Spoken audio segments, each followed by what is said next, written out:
শ্রীগুরু যে বন্ধুরা, সকাল সকাল আমরা সারপ্রাইজ হয়ে গেছি। সেটা হলো এই যে মামু আসছে আমাদের বাড়িতে, আমরা কেউ জানি না।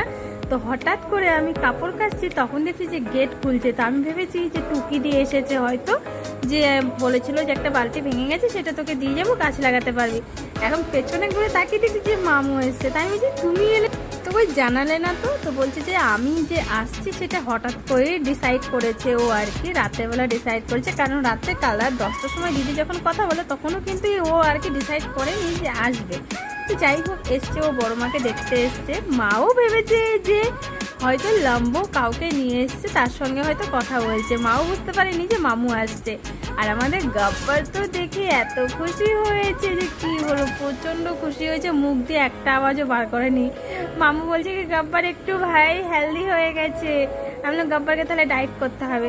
তো যাই হোক, আর মামুকে দেখেছে চুলগুলি এমন চিলিয়েছে, মানে মুখটা খোলাই রেখে দিয়েছে, ও আর বন্ধ করছে না। তারপর তো মামু ভাবছিল ওই দিক দিয়ে ঢুকবে। আমি যে না, তুমি ওই দিক দিয়ে ঢুকো না, কারণ ও নতুন দেখছি তো চুলগুলি কামড়িয়ে দিতে পারে, তুমি এই দিক দিয়েই ঢোকো।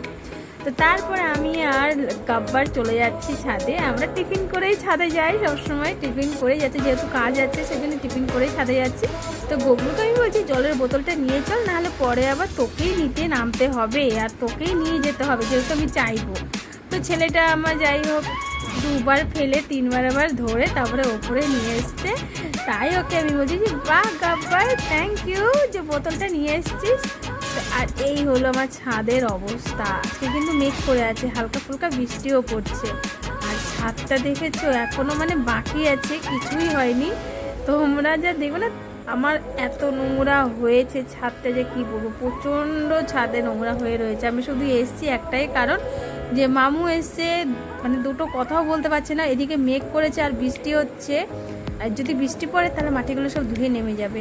আর এইটাতে দেখো গামলাটা রেখেছি, সকালবেলা লম্বা বলছে করবি ফুলের গাছটা পড়ে আছে কেন।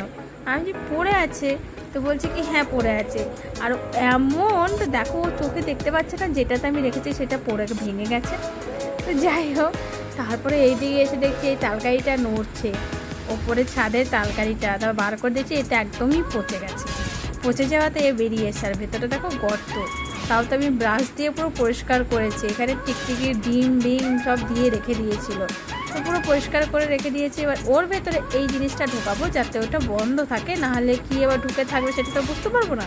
সেজন্য ওটা ঢুকিয়ে দিয়ে ওটা ব্লক করে দিলাম পুরোটা। তো তারপরে ওটা যেটার উপরে আমি গাছটা রেখেছিলাম, করবি গাছটা, সেটা তো আর কি পড়ে ভেঙে গেছে। আর আমি তো লাগিয়েছিলাম ওইটাকে পিঁড়ে, মানে জানলার আর কি ইয়ে ছিল, পাট ছিল, তো সেইটাতে আমি নিচে কাঠ দিয়ে ব্রেক দিয়ে ঠুকে আর কি স্ট্যান্ডের মতন করে রেখেছিলাম, যাতে ছাদটা কোনো প্রবলেম না হয়, সবসময় গাছপালা থাকছে তো সেই জন্য। তো আর ওটা ভেঙে গেছে, সেটাকে আবার ঠিক করে লাগাতে হবে আমাকে। আর এই দিকে আমি কি করেছি, বালতি সেলাই করেছি। দেখো এইটা হলো টুকিদি বালতি দিয়েছে, দেখলাম যে বালতিটা মজবুতই আছে, কিন্তু টুকিদি বললো, টুকিদি মাসি মানে শাশুড়ি মা বললো, মাসি বললো যে বালতিটা নতুনই ছিল, শুধু মানে ওনাদের নাচ জামাইটা মানে সাইকেল চাপিয়ে দিয়েছে আর ভেঙে গেছে।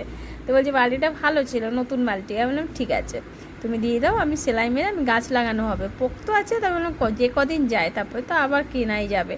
তাই ভাবলাম যে নিচে কি ফুটো করতে হবে, মা বলছে যে না ফাটা আছে। তো এখন রাতেরবেলা হচ্ছে লুচি। তো এই দেখো এখানে ময়দা মাখা হয়ে গেছে, আর এইদিকে হচ্ছে চিকেন। এরকম চিকেন, অল্প করে চিকেন হচ্ছে শুধু মামুর জন্য। আর আমরা খাবো আলুর তরকারি, আলু পটলের তরকারি, মা আর কি দিনে করে রেখেছে, সেটা দিয়ে আমরা খেয়ে নেবো। তো চিকেনটা হয়ে গেছে।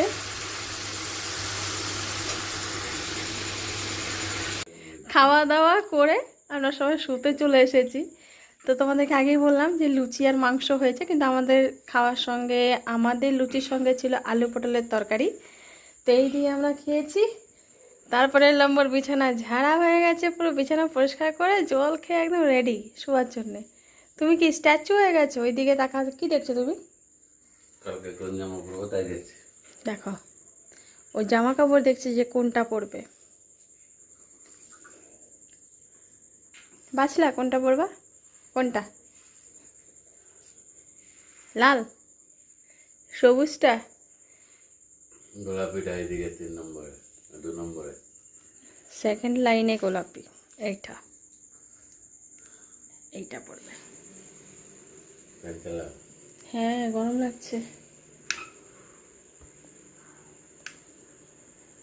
কি হচ্ছে দেখো,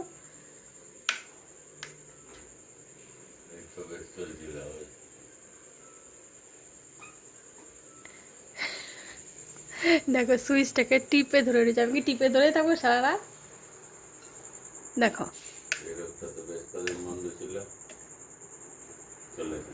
বাবারে,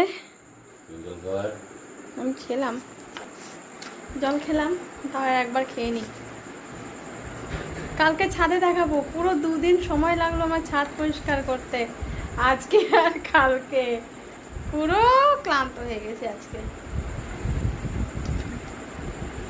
এবার থেকে কি ভেবেছি বলো তো, এবার থেকে ভেবেছি যে ছাদে যে গাছগুলো আছে সেই গাছগুলোকে মানে 6 মাসে, এবার করলাম, এবার 6 মাস পরে 3টে করে গামলা শুরু করব, যে 3টে করে হোক 2টে করে হোক টব আমি খালি করব, মাটি এক্সচেঞ্জ করে তারপরে আবার দেব।